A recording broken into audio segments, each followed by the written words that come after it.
লিমিটের এই অঙ্কটি জেএমএল 2016 এসেছিল। দেখো কি বলেছে যে p equals to limit x tends to 0 1 plus tan square root over x to the power 1/2x যদি হয় তাহলে বলেছে লগ p এর ভ্যালু কত।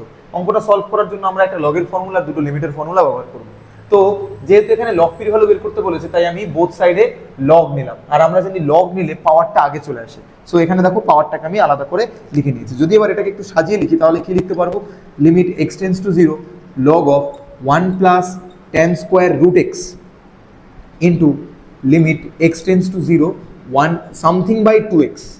আমি কি করলাম, এই 2x টাকে আলাদা করলাম, এটাকে আলাদা করলাম। যদি আমি এই ফর্মুলাটার সঙ্গে এটাকে কম্পেয়ার করি, log of 1 plus x, x এর জায়গায় আছে tan square root x, তাই জন্য আমি জোর করে নিচে একটা tan square root x দিয়ে মাল্টিপ্লাই করে দিলাম। তো এখানে যেহেতু জোর করে আমি tan square root over x লিখেছি, এখানেও আমাকে তাহলে লিখতে হবে tan square root over x,